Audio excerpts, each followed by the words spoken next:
Hey. Sorry, I was running behind, man. I had a 2:30 that I thought was going to last about 30 minutes, and it lasted like 59 minutes, and I had to run to the bathroom real quick.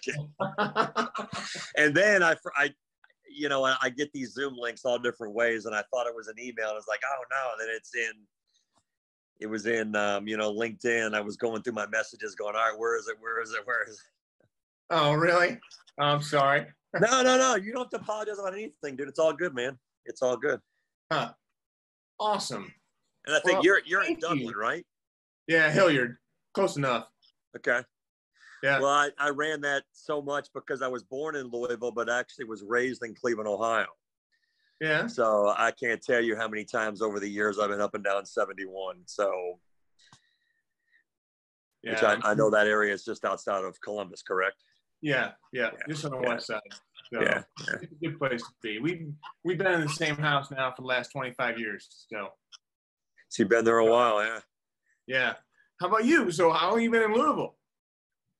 So again, I was born here. And then when I was 6, my father was an FBI agent. So his first assignment as an agent happened to be in Cleveland. So from 6 to basically really about 22 when I graduated from college, I lived in Cleveland. So, but I came actually to go to the University of Louisville because I had extended family here, in the area, my grandparents, my aunts and uncles. So I needed to get away to school being the oldest, but, so it allowed me that independence, but yet it was nice that I had, family that was here in town. So of course, you know how it is, every couple of months I'd still go back home and did that for the better part of 5 years. And then lo and behold, right around the time I was graduating, it collided with my family wanting to get back to Louisville. So, but I had 2 sisters. One was at Kenyon. I don't know if you heard of Kenyon College. Okay. So one was at Kenyon and the other one was at Miami University. So they ended up meeting guys and then going back to Cleveland.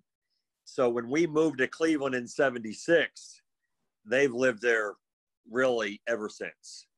Whereas I came back, I guess officially in 92 when my parents did. The rest of my family did. So to answer your question, I've been back now for the better part of 30 years. So it's a long time. It's like home, but my entire childhood, for the better part of about 16 years, was in Cleveland. Yeah. So what's your story? Can you give me your story? Give you my story. So that's subjective. What part of the story do you want? Well, I mean, and when I say that jokingly, I'm 100% transparent. So it's no different than, when you go sit into a job interview and they don't ask it anywhere near as much as they used to when they go, well, tell me about yourself. It's like, well, what do you, and that's why they always say, well, what about me do you want to know? Just draw it down. So again, I'm very transparent. What parts of my life do you want to know? I'm interested in everything, but I mean, let's go specifically for now. Let's just talk specifically about how you ended up where you are now with the Smile Project. So if you haven't seen, and that's okay, because a lot of people probably in some form or fashion that are a part of my community or audience do not know, but it was basically the collision of 2 things in my life. And that is, first and foremost, having a special needs daughter who has Down syndrome, who is nonverbal. So when you're nonverbal, as a parent, we always take for granted, because look, even most kids with Down syndrome can talk, but when you have a nonverbal kid and you don't hear the words, I love you, I enjoyed her telling me that she loves me through other means, and it's those nonverbal cues. So primarily for a long period of time, it actually was through smiling. But I never really, I guess it's one of those things, Brian, you just take for granted, because they can't say I love you, but yet it was just always there. But I guess, and I often say now, I just started to evolve as a father and a man. And then the secondary piece that collided with that was a Wendy's drive-through. And it was my God moment, you know, in which I often say, you know, I'm a cradle Catholic. I've had God in my life a lot, but as a lot of practicing Christians, sometimes your faith is out of convenience. You know, it's not like you're not a believer and you don't go about it. And I guess, you know, looking back now, a little over 2 years ago, was in that same place. But where the Wendy's drive-through was relevant for me was that I was having a horrible morning. I knew that I was literally on the doorstep of losing my job, and I was losing my job with one of my very best friends. So as I often say now, and part of, you know, a big reason why I do what I do is because you don't know what strangers are carrying in their heads and their hearts. But that interaction that morning, you know, with Chantrell at the Wendy's drive-through just changed the trajectory of my day. And even more so, and the reason why I say it was a God moment, because after it happened, I actually pulled over. I pulled over into a parking spot. And when I pulled over, I broke down crying. And I felt God's presence and that he was trying to talk to me. But I'm like, as a lot of times, what's he trying to say? You know, what are the cues? It's not like he's handing me the stone tablets and it's right there for me to understand. But yet I knew that it meant enough in the moment that I got out of the car. I went back and interacted briefly to thank her in what that moment meant to me. And then I drove off. But it had a profound feeling in me the rest of the day, until where I continued to have more internal dialogue. I actually, so an important piece of that puzzle too was I took a picture with her smiling to remember the moment. Not knowing, you know, again, so it was profound, but yet not knowing that a couple of days later, I found myself in another social setting. This time was at the Y in the gym. And I was smiling with another stranger, and I took another picture. So then it started to become more evident. And I was like, okay, what am I doing? What are you telling me, God? You know, and I started to realize that I wanted to take pictures with strangers. So, okay, how would I go about doing that? So I did that really for the better part of the next 2 weeks. I lost my job like I knew I would. When you said with your friend, your friend was your employer? So my friend was. So I had known him for the better part of 20 years. I had worked most of my career on the wholesale side of the mortgage industry until it tanked. And then I did some settlement service, title related stuff for a few years after that. I literally got out of the industry because I was in some dark places in my life. I swore off corporate America. I went and delivered pizzas for a couple of years full time just to make ends meet. And then I begrudgingly got back in the mortgage industry. And in 2016, it was awful. I did retail. I left there, went to another place, did retail. And then I went to work for my friend I had known 20 years. And so that made that situation. So when I lost my job, I swore off the mortgage industry, corporate America, all of it. And I said, so you find yourself unemployed, not knowing really what you want to, as a 48-year-old man at the time, what you want to do with the rest of your life. So I started taking these pictures for the better part of a few weeks. And then when it really started somewhat coming together, okay, it wasn't Smile Project Louisville, but coming together what the purpose was. And I started talking openly. I said, I kind of revisited some things that were going through my mind about 15 years prior. And that's when I was in my middle 30s. And I think in some form or fashion, sometimes we all have these thoughts. And that was, God, if I died today, what's my legacy? What are people going to remember me for? You know, but yet never really creating that legacy at that point. So when it started to evolve early on in Smile Project Louisville, again, even though there was no formal mission, nothing, I was having those thoughts again. And I just had those open conversations, and I said, I'm going to create a brand. The brand's going to be me, and I'm going to look to change the world. You know, so I then really started formulating and taking these pictures, what my pitch to strangers was going to be, you know, because again, I mean, yeah, I'm in a lot of cases, and I often look at it, Brian, is that when I started taking these pictures, sometimes I would take one 2-3 days in a row. Sometimes I'd go 4 or 5 days a week. I often thought to myself that I knew that I was going to get a tap on the shoulder by the Holy Spirit and going, this is who it is. So I wasn't just trying to force what I was doing early on, but so I guess fast forward, I had been maybe 6 weeks unemployed. I'm going to say 20, 30 pictures in, you know, at that point. And I started posting it in the social media, but I didn't have a name for it.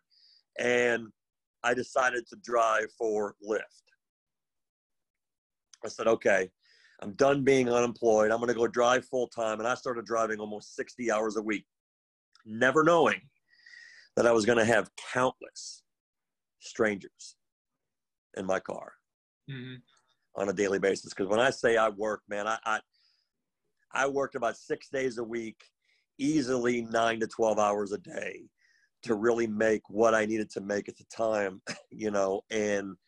But yet my point is, with all these strangers, you start having, you know, on a really slow day, I would take 15, 17 rides. On a really busy day, 30. And that's just how many different strangers you would have in your vehicle. Never knowing until I probably had done it for about a month, going, man, God had a plan.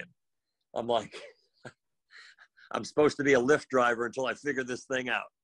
But again, it continued to fuel what I was doing, and I was having these short interactions with strangers. And I think that we were meant to be together, to be uplifting collectively for both of us. And again, in a lot of cases, it led to pictures, because I was all over the city with an amazingly diverse demographic of people. So that kind of went on for, I guess, about 15, 16 months. But yet I started to grow a following. And I started to grow a following really more on Facebook locally. I was on LinkedIn, but I did not use that platform for this whatsoever. I was growing my following organically on Facebook. And, but yet I started to become more recognizable, because people who were following me started sharing some of my content. And then my next God moment was about a year ago. Literally, it was the middle of July. I'll never forget it. I got out of bed. I took about 2 steps. And I swear God spoke to me and said, look, if you're all about trying to make people smile, why are you not doing random acts of kindness to get people to smile? You know, so that's when really the dialogue started of going, okay, how would we do it? What would we do? You know, and just trying to figure out in what I was doing, how it would look. And we probably took the better part. When I say we, it was primarily my girlfriend and I, but yet I started to get a lot of people locally on Facebook who were seeing the pictures. Now, I did some video, but that video was primarily of my daughter and I. And again, that video did not exist on LinkedIn. And as of July of last year, I don't know what I had. I was probably like most people. I might have had 1,500, 2,000 followers. I wasn't posting anything on LinkedIn. So but I would have people locally saying, hey, we want to get involved. So I made a decision in my first video. I had a mom and her 16-year-old daughter, and it was my 13-year-old son, that we were going to be very intentional in where we went to try to find someone of the greatest need. So I would tell you, wherever that is in Columbus, if you can just envision the shittiest part of town, that's the most depressed, that's where we went. We went to a Kroger's in the inner city. And I said, look, I'm going to find somewhere that somebody really needs something. And of course, well, what do you give them? And that was, we had, I wouldn't say long discussions, but we're like, look, you hand somebody $5, $10, $20. Yeah, on some level, it makes them a little bit happy, but does it move the needle enough? And we agreed on $50.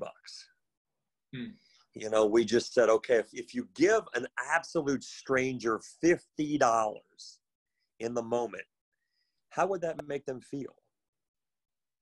So that's what we settled on. We went to, you know, a grocery store, and the four of us collectively walked the aisles of that Kroger's for about 5 minutes. We had two different moms that had kids with them. And then we're like, and we wanted to do it for one of the two. It was like, well, which one, you know, which one deserves this Kroger gift card more than the other? And we just collectively, between the four of us, decided on it. We went down. We created this maybe 90-second video, and out of nowhere, handed her $50, and we felt the emotion, you know. And so I shared that, again, not on LinkedIn, but on Facebook, and I saw how it was touching people. And then it took her, I won't forget it, it took her 3 weeks, and she sent me a private message and what it meant to her. And she said, I'm sorry it took so long, but was just trying to process it. I was living house to house. You know, you're living house to house. You're just struggling to figure out how you go get food for your kids at Kroger's. And it was literally, she's like, it was like you were just this angel that appeared. So then at that point, I was like, well, holy crap, we got to do more of these. So we kind of continued to do the same thing. And again, it was very intentional into where you're still unemployed. You have no money. So where are you? So I'm still working for Lyft. That $50 is coming out of my pocket. And I don't, you know, look, I'm a pretty transparent human being. I didn't have a ton of money to my name. I might have had, honestly, Brian, $3-4 grand to my name, you know, and just, you know, just believing in doing it. And then once we did the first one, it was just like, all right, immediately trying to figure out where do we go to the next one. And I don't know the real numbers, to be honest, but we probably did 4, 5, 6, maybe one a week over the course of the next, you know, month and a half. And then it was really the first time somebody reached out and said, I love what you're doing. Can I nominate somebody for you to go take smiles to them? And this is why. And they would kind of tell us the backstory of why they felt like then. So at first, but it's no different. I tell people, you know, when I was trying to make other people smile, I was intentionally doing it. But yet it got to the point then, as in anything, when you want to create change in your life, it's just insanely natural. What you see in my videos is how I live my life. You know, it is what it is, whether I'm on camera or not. That's just my personality and how I live. So again, it was the first one, and I won't forget it. I mean, it was a 6th grade teacher that had all kinds of problems and had just started a kindness movement in her classroom. And it was one of the parents who had a student in the class, and she had seen some of my videos through her mom, and what it meant to her as this, I don't know, 11-year-old kid. And she was like, man, he's got to do this for Miss Alyssa. So that was the first one that, you know, we actually had somebody nominate, and we went and did that one. And then fast forward, I want to say it was late September, early October, until which somebody locally here in Louisville that I knew from church was like, dude, you don't realize how you would be killing it on LinkedIn. It's like, you need to post all, and I'm like, what? LinkedIn? Huh? You know, so I took a leap of faith. And I that's probably the wrong word. I mean, I wasn't buying anything, but I started posting this stuff there, you know, and then saw the feedback that I was getting. So I was like, obviously, as a lot of people who don't believe in the power of LinkedIn, I mean, I was blown away, and I was like, wow, I'm now creating this audience outside of Louisville, Kentucky, you know, and globally. And it really wasn't until the first of this year where I met with someone locally, because we were then having conversations going, okay, you know, what direction are we going? At that point now, I mean, I'd become a platform of 100% pictures to probably 90% video and 10% pictures, you know, because we started driving the smiles around, because people just started nominating people, you know, all the time, and trying to figure out how we were going to fund it, you know. And you just started that a year ago. I literally, and I say that because the first one we did was early August, right before school started in Louisville. So that's why I know the timing of it. And again, I can't say specifically, but when I hopped out of bed, it felt like it was a couple of weeks before we did it, you know, kind of thing, before we did our first video. So I'm kind of coming up on that 1-year anniversary of where it hit me. And then when we actually did it, and I won't forget the second one, we went into a social services building for single mothers was the second one. Again, it was intentional, because we wanted to make sure that if we were giving something of value to somebody, it went to somebody. Because again, we found ourselves now in that second situation to where we walked in and there's like 20 people in the room. It's like, who are you going to give it to? You know? So those first ones were just like that. They were very intentional until we didn't even know that there was going to open up, that actually people were going to start sending private messages and going, I'm blown away about what you do. Hey, can I send you $50 and you go give it away?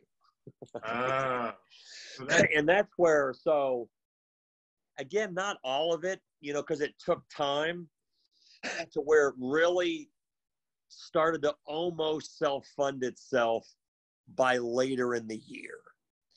You know, so we got some stragglers to where people said, okay, you know, but look, I never knew that I was going to go start buying balloons and all of a sudden it become part of my brand.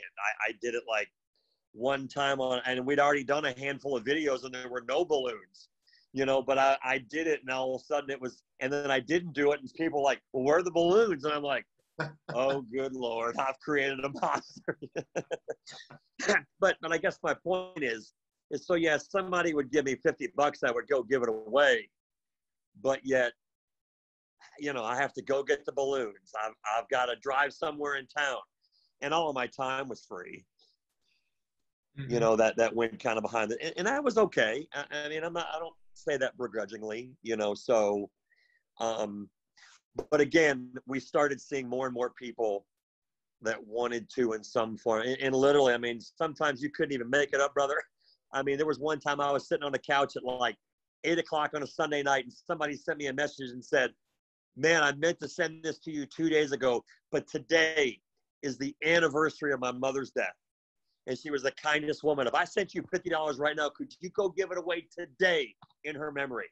And I look at my girlfriend going, all right, looks like we're going out. And it's like, well, where do we go on a Sunday night? You know, but again, we always seem to figure those things out. And part of the challenge that I have at times is that I can't say no. Mm-hmm. I can't say no to people. So, but no, again, so we did that. We got around Christmas time, and it was really one of the first fundraisers that I created. And I said, look, if you people donate money over the next 3 days, and it was the week before Christmas, I will dress up as an elf. I'll go all over the city. And we raised $1,100, and we gave it away in 3 days. And I dressed up as an elf, and I don't know, probably went to 15, 20 different places in the city. We handed out $50 and $100 gift cards to people just on the spur of the moment, on the whim. And, you know, that was amazing. And then, but again, then you find yourself going, holy crap, we're broke again. Yeah. And people kept starting to expect, Sure. you know, all the videos. So my messaging changed somewhat in that, you know, it's really, I kind of put about 3 different things primarily out there when I create content. And that is, you know, first and foremost, it's the random acts of kindness where I make people smile. It's the things that I do with my daughter to try to impress upon them the relationship that we have and how they should pursue joy and happiness and things in their life. Mm-hmm. You know, so it's a lot around the relationship that I have with my daughter and how she, again, as I said earlier, I evolved, you know, as a man and a father. And then the third thing is I sometimes just shoot videos by myself. Yeah. You know, and drop specific messages, you know, something of importance. But, and that's kind of slowed down a little bit. And so instead of a third, it's probably more of a 40, 40, 20 kind of piece. And it, you know, the first time that I really knew that it was going outside of Louisville was a dinner I had in early January, because it was some people that had followed me on LinkedIn that were local that invited me to dinner because they wanted to meet me. And I didn't really believe them when they said it. But then over the course of January, and again, it's the power of LinkedIn, I'm like, no, this thing might be actually going. And a lot of it too is, you know, I don't want to say endless, but I get a lot of private messages, mm-hmm. you know, from people. So it's just kept, you know, and one of the constant themes back at that time was, wow, sure could use you in Atlanta, or sure could use you in Detroit, would love to have you in you know. And that's when I really started thinking, going, wow. And then, so I'm not a nonprofit, but yet I assembled a board, because the intent a week before COVID was to become a nonprofit. So I assembled 9 people, and we had about a 3-4 hour meeting at my house, and then we had all kinds of bright ideas, and then COVID hit. So we're not a nonprofit, but I do think at some point, whether it's we file next month or later this year, we're going to become a nonprofit. I'm not scared of it, but I'm scared of the cost, because you know, I was funding everything. You know, even the cheap $600 website, you know. So everything that I had to continue to do to advance what I was doing, it's like, well, crap, I ain't going to pay an attorney to do this. I'm going to spend the $500 for the web designer, you know. So, and then with COVID, you know, we did one more fundraiser around my daughter's birthday in the end of April, and we raised, I think, about $800, but kind of the same situation. We gave it away within a month.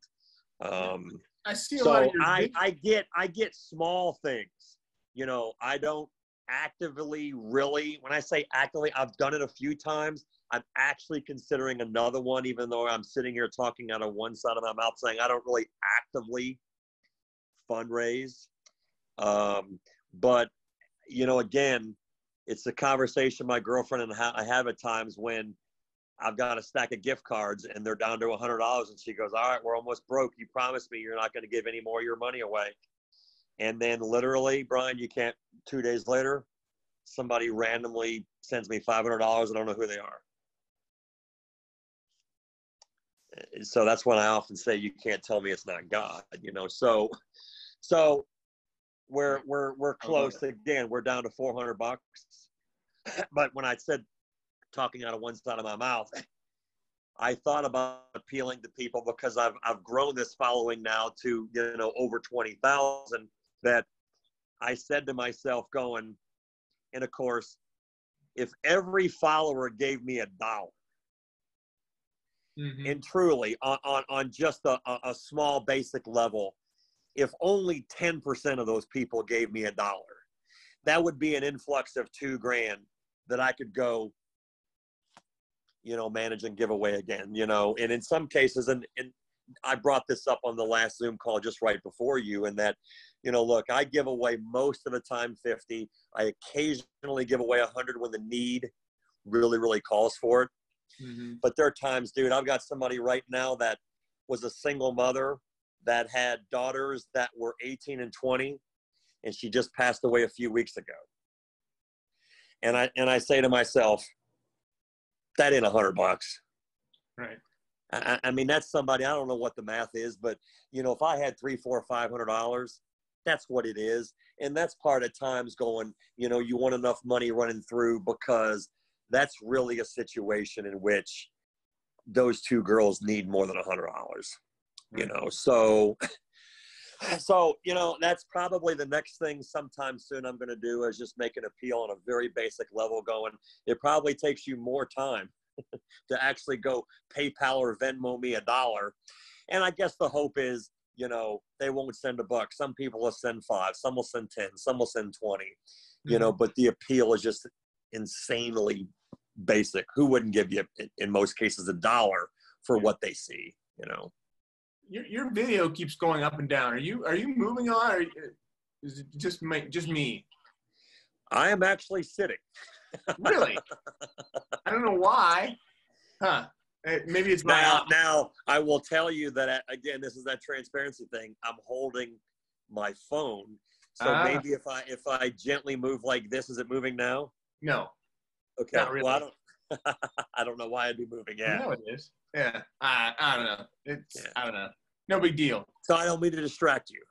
No. Yeah. So my eye plays tricks on me. So that whole, because I had brain surgery 9 years ago. I lost my eyesight for 6 months. I was blind. Part of that came back. Part of my eyesight came back. I used to have 2 good eyes just like you. Now at the age of 43, that's when it all happened for me. But, you know, and that was my God moment. You know, that was when I made my promise to God that if I could do anything, if I could get my eyesight back, I wanted to be able to help other people. And so help other people. What does that mean, Brian? So that was the big thing. That's right.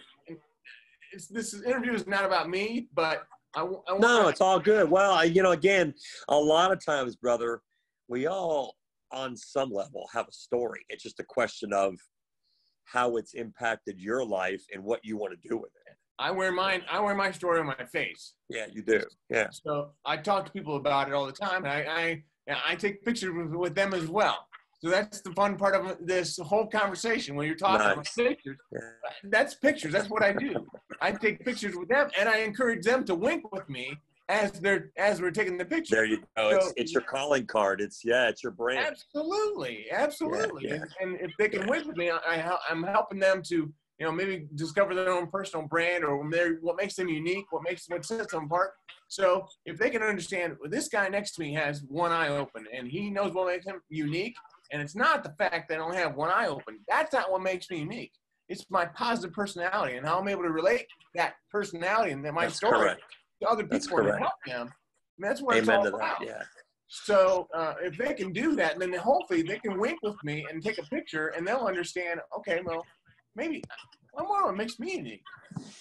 So that's a big part of my stuff. I have hundreds of pictures that I have on Facebook where I'm winking with people.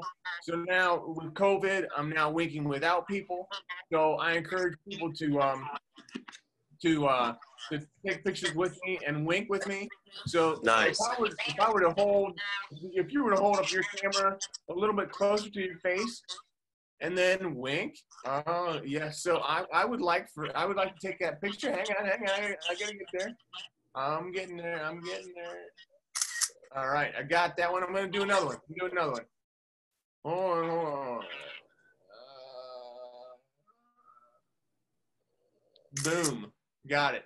Rock and roll. Now, that's the winking without Wagner. Now I would like to take one winking with Wagner. Okay. Which is really, really difficult. So you're going to lean a little to your left, I think. And I am going to hold my phone up to my laptop. And I'm going to, we're going to wink together. Got it? All right, I'm going to stand back a little more. You get up front, get up. And you're winking, right? You got it. I am. Oh, a little farther to the other way. Think the other way. Oh, there you go. There you go. That's awesome. Cool. Thank you very much. You get it? No, you're welcome, man. Absolutely. That's awesome, dude. Yeah. So that's what I do. So Smile Project Columbus. How's that sound to you? I mean, it sounds amazing. It's so part of what I'm doing is when I really thought it was resonating. And what's funny is it would have happened months ago if it wasn't for COVID. So, but where it was heading when people kept saying, okay, what about coming? Is I started a couple of weeks ago, and I don't expect that you caught any of this. And I probably really had these first conversations in late May once things started to open up. And I said to my girlfriend, I said, I probably just need to get in a car and take 3 weeks and drive the country and do what I'm doing here, but now start hitting all of these other cities because I have embraced being, fully, when I say fully engaged, I engage with about 80 to 90% of my audience on LinkedIn. And the only reason why it's not 100 is because I drop so much content, one a day, and it goes crazy. I can't keep going back in a lot of cases days later. So I'm probably somewhere between, but again, I've built relationships with so many people. I've had these phone calls, these Zoom calls for months. So instead of doing the car, I started a couple of weeks ago, and we went to Cincinnati. It was the first city. And we went up there and we did 3 random acts of kindness. And then, last Monday I went to Nashville. And I started picking off cities that were close because I was like, look, I can go up to Cincinnati and back easily. Nashville, same way, same day.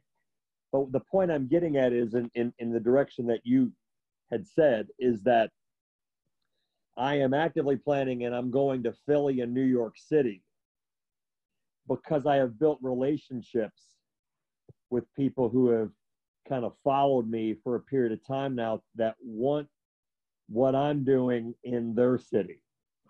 So this is what I would tell you. If you want to go create it yourself without me, you just have to figure out a way. Because look, none of this is trademarked and all that good stuff.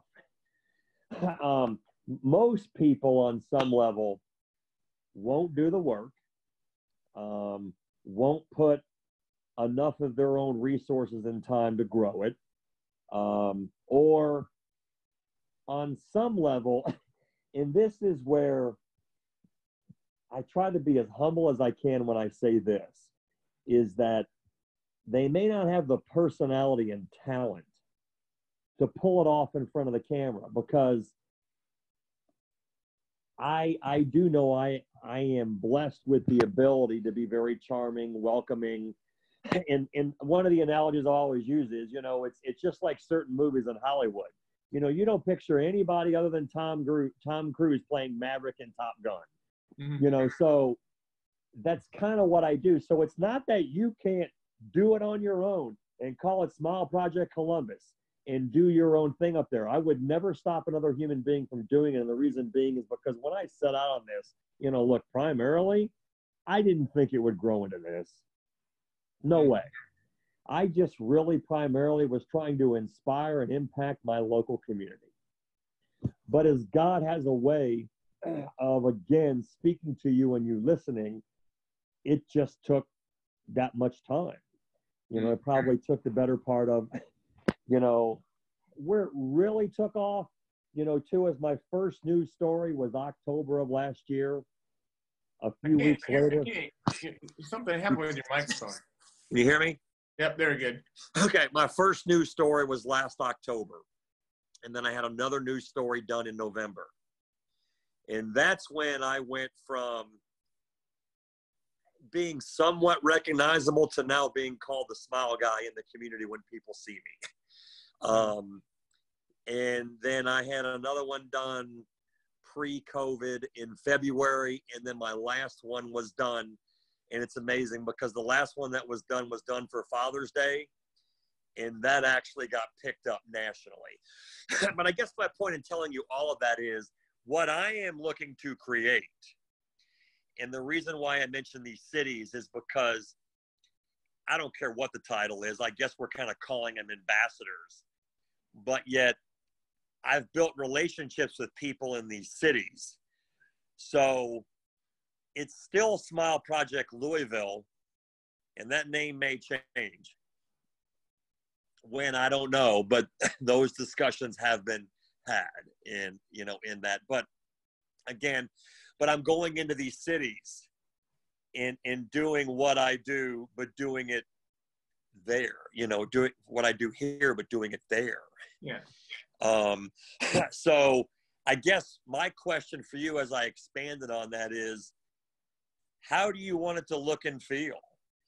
You know, so is it something in which you want to fully take it upon yourself and do it? Or is it something in which you want to be a part of what I'm doing and be an ambassador for Columbus? And there's no right or wrong answer. I mean, I would say I would just do it myself, but yeah. I mean, I think that makes more sense. You know. And look, the reality of it is, and it's very flattering, is I've had a couple of people. One most specifically was the teacher in a school district in North Carolina who started to do some random acts of kindness with balloons and things in their school district. And it's insanely moving when somebody, you know, sends you a private message and said, look, I just want to tell you, we didn't video these things, but yet I feel what you feel in the moment, because it was very impactful in what we tried to create in our school district. And I just want to thank you for the idea, because she had watched what I was doing here. You know, again, ultimately it's all about creating change. Yeah. You know, I can't tell you, when I take my pictures with people when they wink, and there is never a time where I mean, people don't laugh and have fun and smile. Oh my gosh, it's the best thing ever.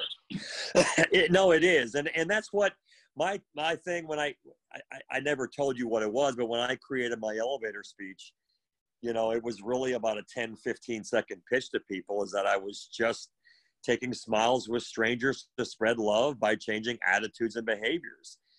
And then I always wanted to try to find one or two really amazing things about the person I was smiling with.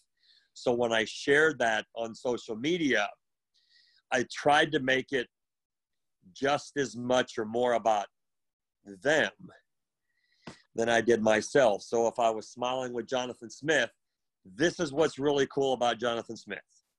And this is what you need to know. And that's when people really started, you know, I guess on some level buying in, because then they just kept seeing the pictures and where is he now? And then, you know, if I'd go on vacation, I was in LA for a week. I took pictures all throughout LA with strangers and posted them, you know, yeah. So. That's awesome. I love it. So I'm a speaker. And when I go in different conferences and I speak, I do all of this. So it's the warm up to the actual event. and then I show the pictures during the event.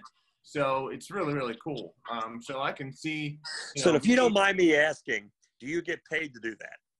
Yes. And there's no right or wrong answer. So how much on average, if you're willing to open up? And the only reason being is because that's an avenue that, again, I think the only reason why I haven't done more at this point is because of COVID.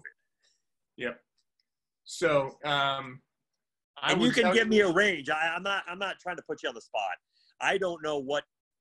It takes a while. You gotta work up. You gotta build your chops. But I mean, yes. you can make $10,000.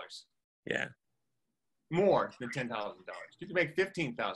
I just did a free one for about 20. It's going to drop to about 25,000 people for a local company. You know, and it was nothing. You know, it's 15 minutes. They said carve out a 15-minute, video that we can drop to our employees and our residents. You know, so.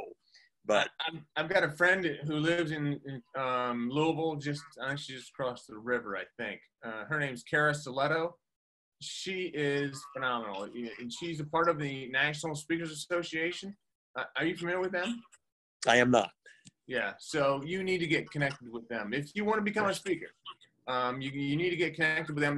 That's the Louisville chapter. I'm part of the Ohio chapter, but okay, that's the way to go. Cara Stiletto. Stiletto. There's no T at the front. Okay. Is it with a C or a K? I'll text you. Okay. Yeah. Thank you. Thank you. Do you have a? Here, I don't know if it makes any sense for me to have your phone number, but no. Yeah, I'll give it to you. Yeah. All right. Hang on. All right. Go ahead. 502-777. I'm gonna have to edit this part. Hold on a second, because I was gonna post this to Instagram, to Facebook. No, post it wherever you want to. Yeah. 502-777. So it's 777-6479. 6479. Well, you don't want your phone number out. I didn't even. It's no big deal because most of them are recorded. I didn't even know it was being recorded, which makes it even better. Well, yeah, you don't want everybody to have your phone number.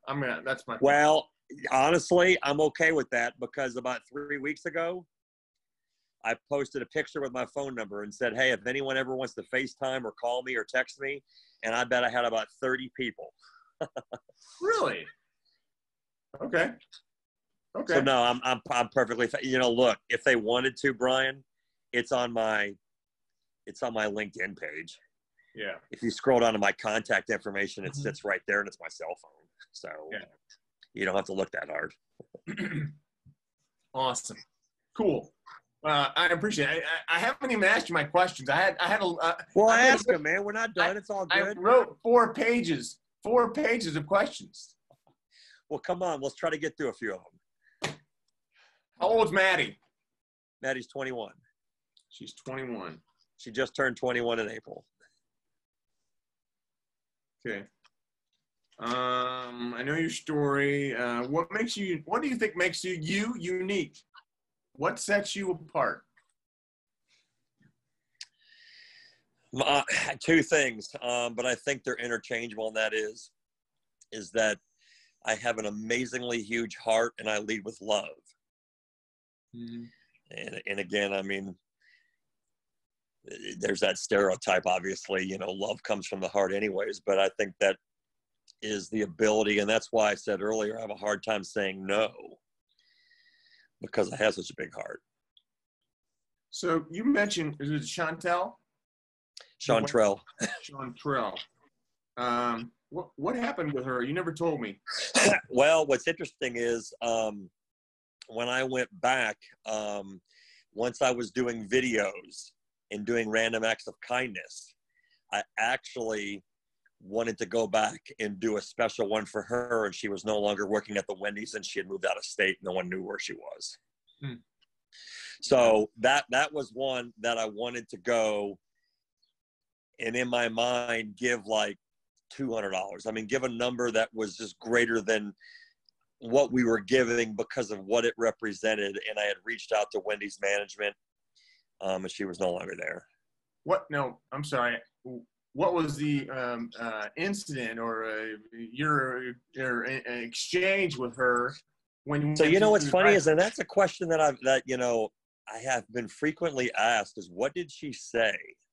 Yeah. And it's amazing because this quote resonates with me so much because I have no clue. And when I say quote, you know, Maya Angelou had hundreds of quotes, if not more than that. And my favorite quote by anybody is by her, but it goes back to that interaction with Chantrell. And Maya said, you know, look, people will forget what you did. Mm-hmm. They will forget what you said, but they won't forget how you made them feel. So I have no clue. I can't remember what words at all that she said to me. I remember how she made me feel in that moment. And, you know, and again, that's the simplicity of a drive-through for 30, 40 seconds. But again, it was that second parallel and going, you know, no matter what we do through the daily course of our lives, it's not just a drive-through. It's going to the gas station. It's walking into Target. It's going to the grocery store. It's walking into the coffee house. It's everywhere. Okay. Wow. Okay. So I'm reading through my notes to see if I have answered some of these already. Do you have any? Here we wrote here. Do you have any routine? Morning routine? I do. My morning routine is generally starts about 7:30. It's LinkedIn. It's I usually post on the clock at exactly 8:30. In a lot of cases, I already have content 2-3 days ahead of time, so I've already crafted my messaging.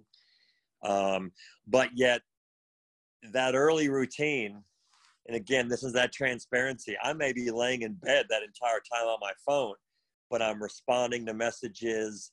I'm engaging with my audience, and then I put together what I'm going to post.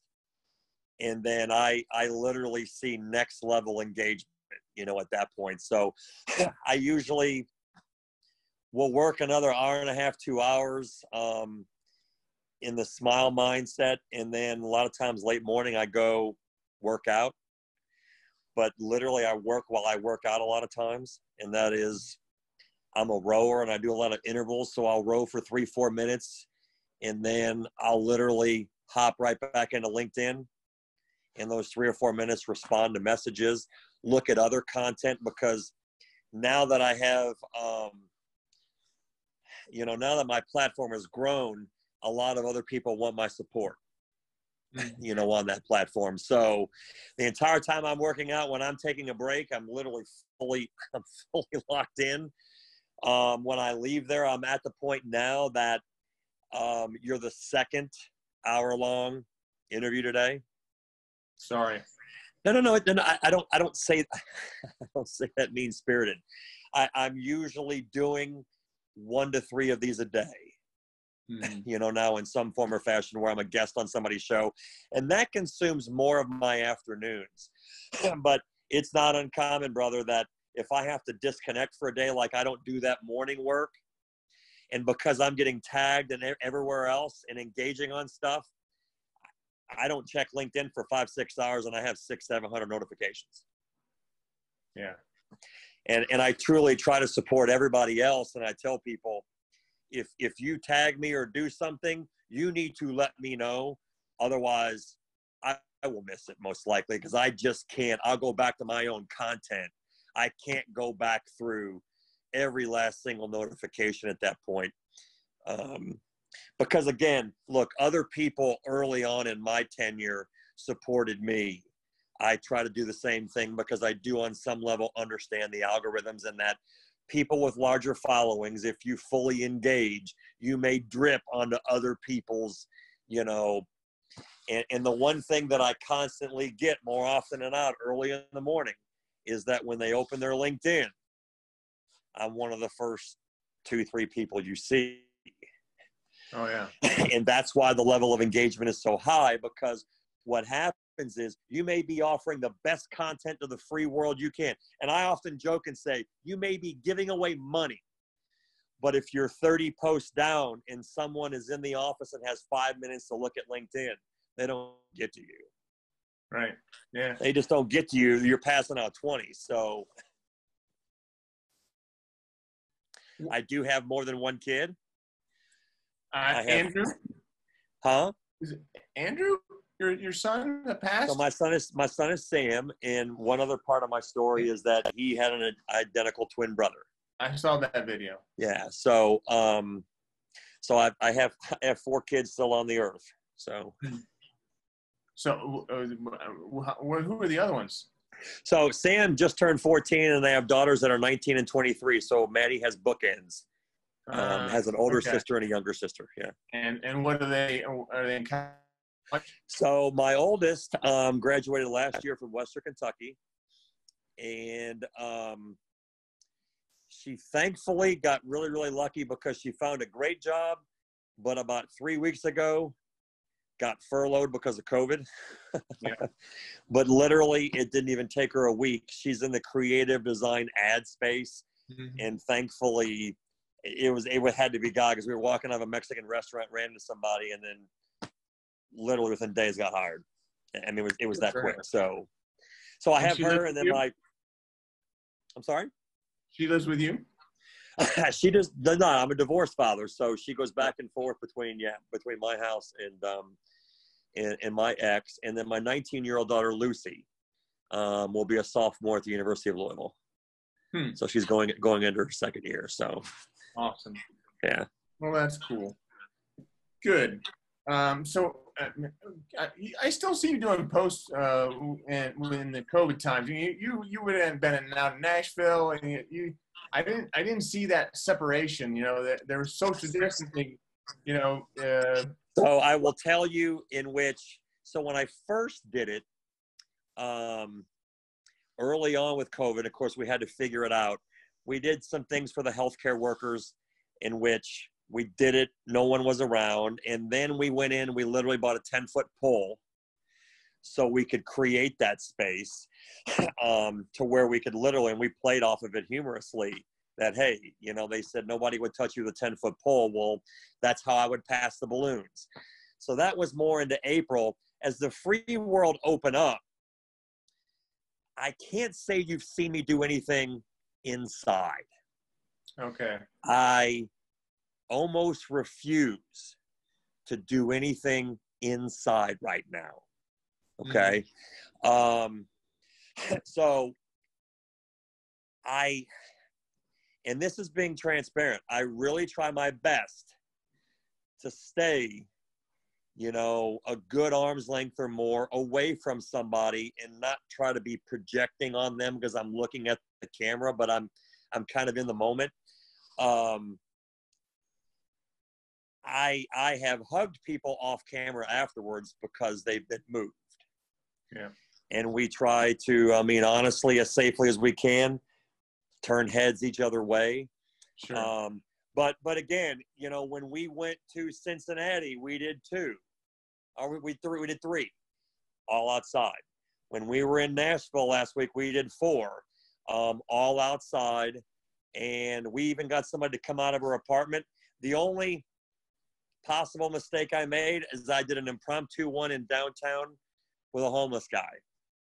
And I sat down next to him and I put my arm around him. But you know what? I honestly, I probably, in some of those cases, I don't apologize for it because there is a level of emotion that comes from it. And when you're in the moment, you try to make those the best decisions you can. I'm not judging you, by the way. No. But I'll be honest. I dropped one today that it was clearly in my title and said this was the Throwback Thursday. Yeah. And I said throwing it back.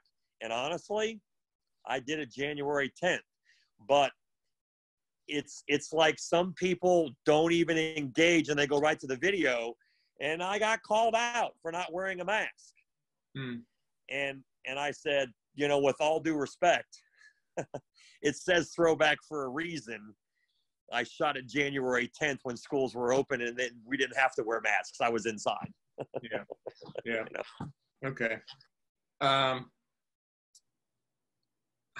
So I saw that one where you did in Nashville with the gentleman that was a homeless guy. Now there was a lady next to him that was talking to you quite a bit. How do you decide who to give it in that instance? So in that moment, what had happened was, and what people don't see, is actually we parked our car a block from them. Mm-hmm. And we walked past them and did nothing. And we were trying to find, so I'd already done two. I had done a black lady who walked out of the house that I scared the ever-loving bejesus out of. My second one is I went to a guy that we did it in his backyard, that he was affected by the tornadoes in early March in Nashville. Yeah. And we wanted to do a third. I brought money for three. But I wanted to do something, if you'd ever been to Nashville, on the Strip, just there. It just screams Nashville and country music and all that. And we saw a guy across the street who was a street performer. So, but to answer your question, that guy had spoke to me when I walked by. He had said hello to me. So we went across the street once we had recognized we were going to do the guy across the street. And then as we came back and we were sitting there talking, he was 5 feet, 10 feet from me at that point. And then as I started to walk up on him, I can't even tell you what he said again. And then I just sat down. I sat down in between the two of them. So because he spoke first, the first initial time, I didn't even know what I was going to do, to be honest with you. Yeah. And I think I had $35 in my pocket, and all I did was fish for the 20. So I didn't even have any gift cards, and I do not like giving away cash. Most of the time, I don't like giving away cash because I don't want, sometimes if you're in impoverished areas, people to make compromising decisions. I gift cards, whether it's, a Visa gift card or it's to Target or Walmart. We've done a lot of those. Look, I even gave away $50 to Walmart one time in a gift card to another homeless dude. And he thought it was the greatest thing going because he's like, man, I've always wanted this backpack at Walmart. It's $35. Now I can go get it. Thank you. They can't buy drugs and things. But again, in that moment, it was because he spoke to me and I sat down. And all I really wanted to find when my girlfriend started shooting the video was I wanted, not even knowing I was going to give him anything, I sometimes like asking people, share something. This goes back to the picture. Share something amazing about you to the world. And I asked him that question. And he said he ran track, down in Alabama. And I can't even think of how fast he said he ran, but that was his response. And I pulled in my pocket and I handed him $20. Yeah, that's awesome. But again, 90%, it's a large percentage, dude. A large percentage of people are nominated now. But we did an impromptu one the other night. I don't know if you caught it. And that was, we did a pizza delivery guy. Yeah. And I got creative of how I was going to do it. And look, I have another idea in which, and I've been trying for 3 days and I haven't found it yet. And that is, I'm like, you know what? I'm going to roll up on somebody who's mowing the grass for a mowing service in this 95-degree heat and do an impromptu one. Somebody out just grinding. And so occasionally I get these whims and I want to find, specific people that, look, I know what it feels like to deliver pizzas. I did it for 2 years, so, and I know what it feels like when you deliver a pizza and somebody tips you $10. And I'm like, no, we're going to give this kid a choice. He's going to possibly have anywhere from $20 in cash or a $50 gift card that's on the back of that's taped to the back of my shirt. Mm-hmm. Yeah. Door number 4. Yeah. I love it. So how do you stay strong mentally? I mean, this is a tough time, and it's tough. You meet with a lot of people that have a lot of tough stuff going on. So how do you stay strong? There's a definite aspect. It is a very, very fleeting mindset of stress or negativity. Fleeting. And I guess it's because I've already decided in my life, I've already lived the shit show.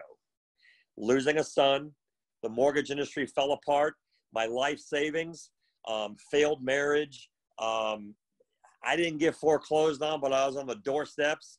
I had the big house. I had the life. I had it all. I contemplated suicide really long and hard in 2014 when I was delivering pizzas. I've already lived the shit show. So I really, starting in 2017 is when I really started preparing myself of trying to create a level of positivity in my mind. So I started consuming Gary Vee, another positive guy by the name of John Gordon. And you read the Energy Bus? Huh? You read the Energy Bus? You know what? I don't read, but I have read excerpts from a lot of his books. And what introduced me to him is I saw him live. He was a keynote speaker at a mortgage conference I was at. Had no idea who he was, and he blew me away. I started following him on social media.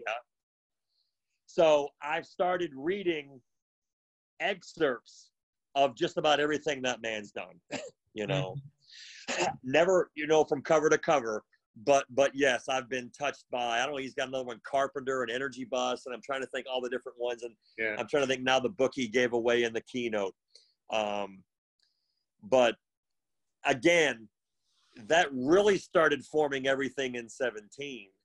So when I got to, you know, to 18, but I often say this too, is that my daughter really helps me, because even though she lives with this insane, you know, challenging disability at times, being she can't communicate, and people don't see the other things in that. She's on a soft food diet, so we puree everything. She doesn't even get herself dressed or bathed. I got to do all that, you know. She wears a pull-up at night at 21 and has accidents. There's so many things that still go on, but yet what I see, regardless of all of that, is that it's almost as if she's more perfect than you and I, because she doesn't have that filter where she feels stress or fear or anxiety. And she doesn't chase joy and happiness and all the bull crap that we chase in life, because a lot of times it's driven by material things and money. You know, and that's why we can never find it, because we're always craving more. We're always empty. So I think I really got to a place sometime in 2017. And again, one of the amazing reminders that I get is Facebook. And I say that only because, you know, if you've been an active user on Facebook for years, and I have, because I posted stuff in 08 and 09 that I get memories, but that's my point, is that it will show you what those memories are. And I get constant memories. I mean, even going back 7, 8, 9, 10 years ago, of Maddie and smiling. And I would take a picture with her, or just be her, and it'd be her smiling. And I'd be like, how can anybody ever have a bad day when you come home to this? So it was really those three things. So what I say now is I just live within that space that, and I try to say this as humbly as I can, because when I say it, this is not coming from a place of ego. I love who I am. I know I'm awesome, but that doesn't mean I'm better than you, Brian. It doesn't at all. You know, and there's something that I drop in a lot of people's stuff at times, you know, when I feel like that I'm being touched by Christ to do it. And that is, you know, look, you look at yourself every day, but you don't realize how amazing you are. And that's why, you know, look, there needs to be more self-love. But again, it's that self-love and confidence in loving who I am and what I represent. Not that it's better than you, you know. Yeah. So I guess through all of that, I don't worry about things. I don't, I had a little bit of a stressful moment yesterday. It probably lasted for 2 hours. I'm like, the hell with it. I can't control it. Well, move on. Screw it. You know what I mean? So that's where I find myself now, because I don't want to go back down some of the same holes. And I'm thankful I've only had really one true addiction in life, and it was sugar. I often say I was thankful that I was never drawn to the other vices, but I had a massive sugar addiction, and I don't eat sugar now and haven't for years. But again, I don't care what it is. It doesn't have to be an addiction or a vice. It's what controls you, and how long you allow that to control. I'm sure John Gordon has bad moments, but he probably doesn't fret over it for days, Right. Yeah. What do you do to recharge? Now, I've seen you have a cigar and a bourbon or something. I do. I am not a cigar smoker from probably late October through April, because I hate cold weather. And I don't smoke in the house. I don't go when he wants to smoke cigars. Yeah. But I'm a big believer in working out. And I do it very intentionally, almost daily. So like today, I rode for an hour and 15 minutes, and that's just I probably wander through numerous things when I have my alone time. I don't meditate, but I pray. I think of creative ideas. I listen to music the entire time. I can't work out with nothing, but I'm also moved by music. So what kind of it's music? Working out, and a lot of times at night, especially when it's nice. Yeah. I'm not a huge drinker, but I'll probably it's probably the equivalent of 2 shots of bourbon and a cigar. What kind of bourbon? Maybe, man, you're in Kentucky, dude. There's everything. So if you didn't know this, 97% of what's produced as far as global consumption comes from this state. Yeah. I have at any point in time 3 or 4 different types of bourbon, and they probably run the gamut from somewhat inexpensive, like Woodford, which is only like $28 a bottle, to stuff that might be $40, $50, $70 a bottle, because I'm not going to sit there and drink $70 bottles. It's, but if I feel like I had a really good day and I'm trying to celebrate a little bit more, I might have a pour of Booker's. Otherwise it's Woodford, and I'll change up too. A lot of people in Kentucky will change up. Yeah. Because when you walk into the liquor stores down here, man, it's ridiculous how much bourbon they carry. Yeah. So who do you have that really helps you and holds up the mirror for you and shows you your blind spots?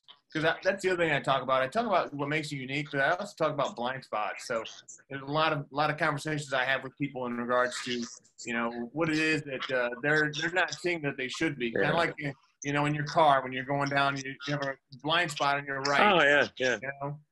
So what are those mental or spiritual blind spots that you have? Who sees them for you? Well, the first person is, and I keep saying my girlfriend. I've lived with her for over a year. We've dated for 2.5 years.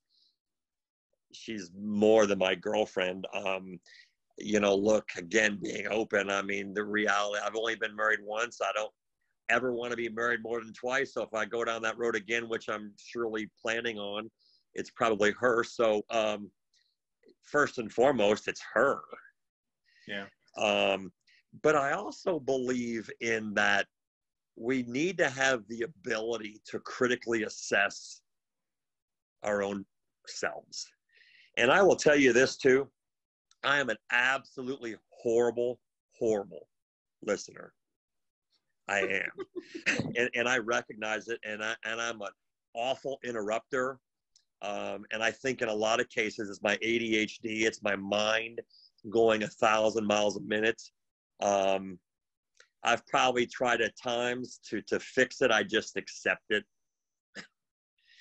more than anything. But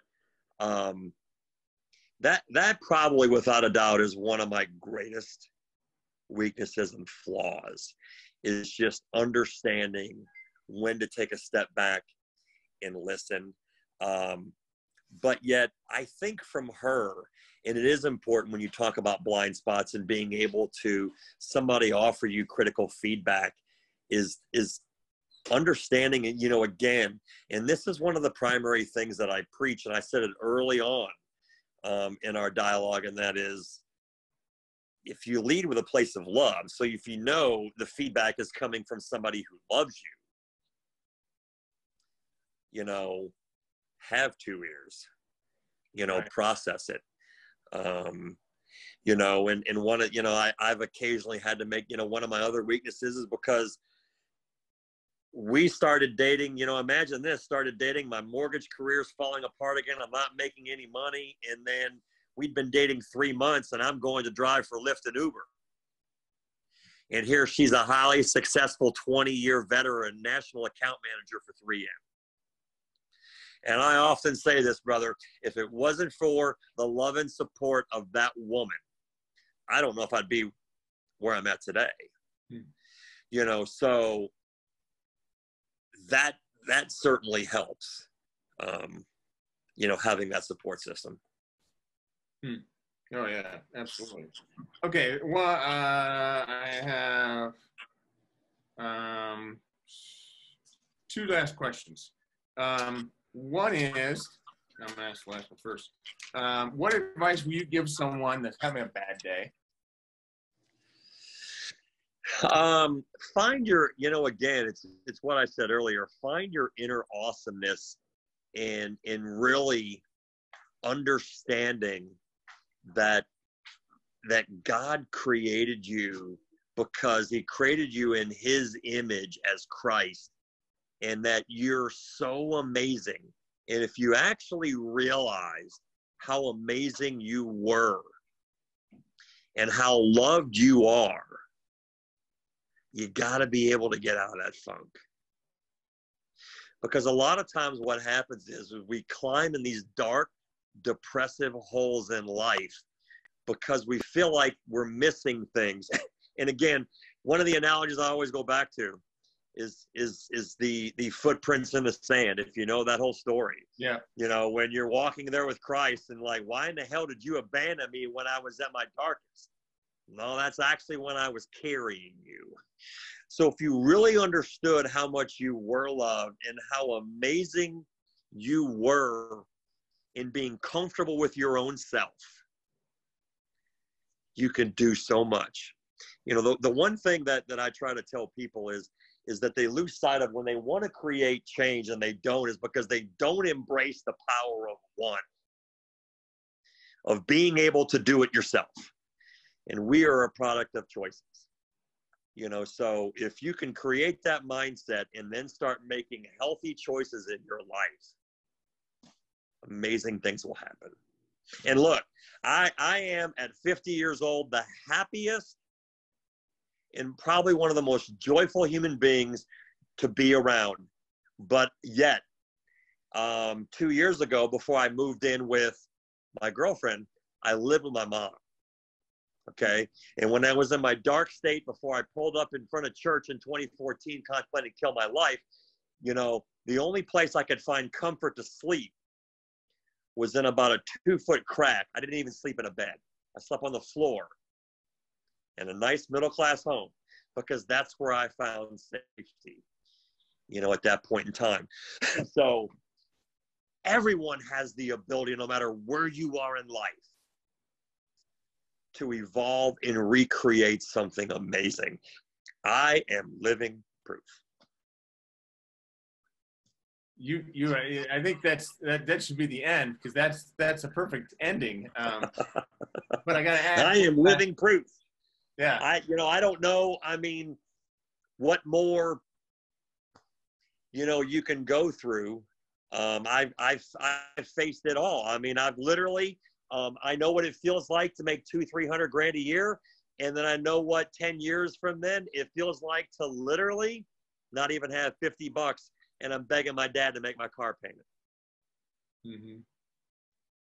Yeah. And I'm living with my parents as a 45-year-old man with kids. I get it. Mm-hmm. I've been down that shitty road.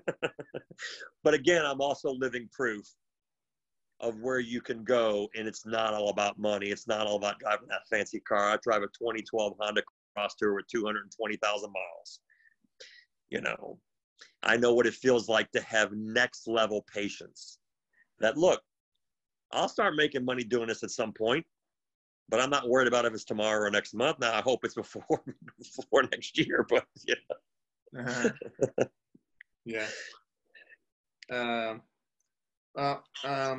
So who else do you think? I mean, you know what it is that I do. You know what it is that we're doing here. So we're having a conversation. This is more about getting to know you and know what it is you do and how you do it. But then what is inside of you and getting it out, and then helping other people. So who else do you know? Because I know you know a lot of people. You've met a lot of people. Who else should I be interviewing? Who else should I be talking to, talking about what it is that they're doing? About what they're doing? Yeah. I mean, he doesn't have a huge presence. He has no presence on LinkedIn, but there is, and it's funny again, and this is one of those other God moments in which I don't know if you saw the video I shot in front of Kroger's that was boarded up. No. Just 2 days after the riots here in Louisville. And I had two black gentlemen with me. Well, one's a priest. But the other guy, I had just met about a month before, only because he's local, and I saw a video he did on Instagram, and I was like, good Lord, this kid looks dead. He's got no energy, no life, no love. Good message.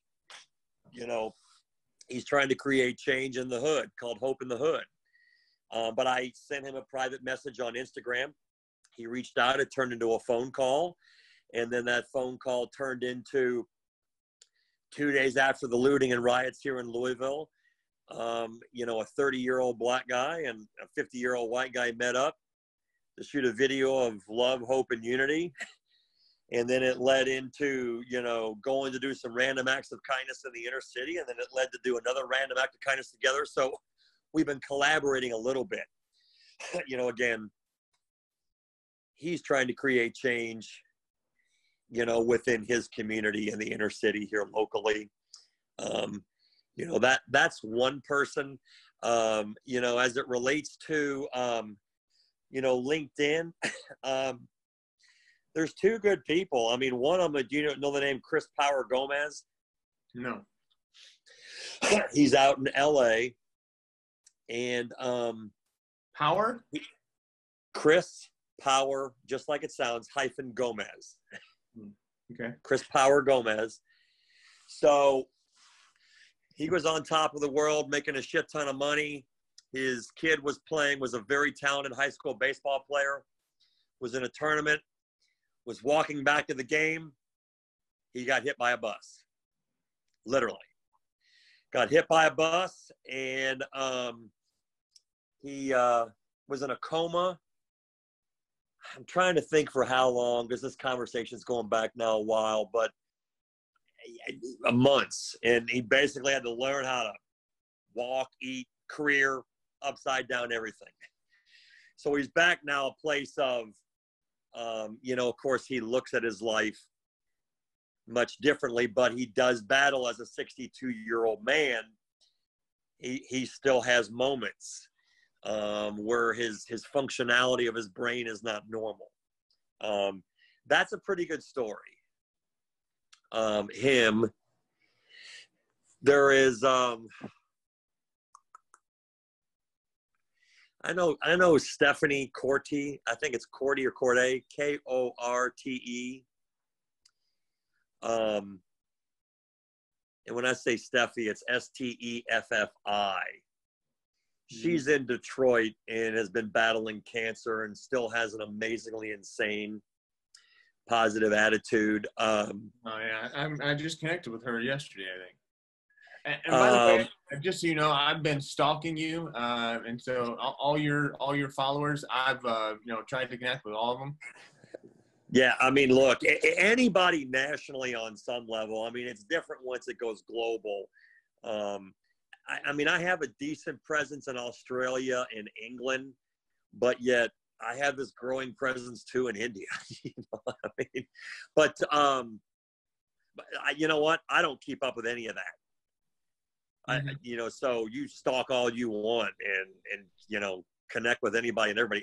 I generally, on some level, you know, I try to spend 1 to 2 hours a day in growing my platform. And usually what I do in my methodology is, for example, is like, I'll go to Tim Tebow.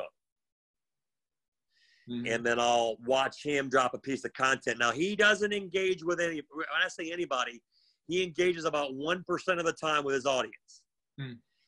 But there's a lot of like-minded people there. Right. So I can go, okay, Jonathan Smith, where does Jonathan Smith live? Jonathan Smith lives in, you know, Seattle. Jonathan Smith has 1,500 followers. Okay, that might be somebody that might want to follow my content because he follows Tim Tebow. You know, but it's no different too for even some of the other people that, again, like-minded individuals, you know, so, but that's on some level how, again, outside of engaging, you know, look, I had on average anywhere from 75 to 150 followers a day. Really? And probably 30 or 40 just reach out to me. So look, if you want to grow a platform and an audience and a community, you got to figure out who those people are too. Yeah. And sometimes it's because they have engaged in other people's content that I follow, you know, and Tebow's just one reference. It's being like-minded people. That's my whole idea. And I first saw it is what it is. I don't care whether it's John Gordon. I think what happens is on some level is some people do get too big. And because the engagement gets out of control, they've got a lot of other things going on in their life. And they put it out there. Now, I don't know if it'll ever change. I mean, I only have 22,000 followers. I can't imagine if I was getting the same engagement on 200,000, but it's tenfold. How am I going to keep up? Right. I don't think you physically can. Right. Unless you have a team. Unless you're like Gary Vee or somebody and you have a team and it's not me responding, it's somebody else engaging with that content. Yeah. Okay. But I do believe in that. And that really goes back to listening to Gary Vee. And that is trying to be as close to 100% engaged. Because again, when I talk about the Chris Power Gomez, the Stephanie Corti, or Dave English in Philly, or Michael Skiba, or, you know, in New York City, Will Brennan in Atlanta, you know, or people, or Elvis in the UK, or Glenn Marsden in Australia. These are all people because I'm fully engaged with my content. And I can tell you what a lot of these people do is because they've continued to follow me, they engage, but I engage back. And I go back to one of the first things that I said, you know, and that is I think I said this, I do raw, original, authentic, transparent content. Bang. I don't edit. You know, once that camera goes and stops, that's what you get. And I have crafted a story to inspire and impact lives for them to go do whatever it is they want to do in their life to create change. They can do it too. And that's what I try to put out there. So, you know, when I first started dropping video on LinkedIn, hell, I didn't even talk about my son until I was 6-7 months in. Nobody had any idea. They lost their minds. Like, oh my God, you're dealing with, but yet again, it's okay. And that's what I try to inspire people is that, look, no matter what you're going through, you can't tell me you're more broke than me. I've been broke. I've been living with my mom and dad, and I was addicted to you know, Little Debbie cakes and Big Red soda. I get it, you know.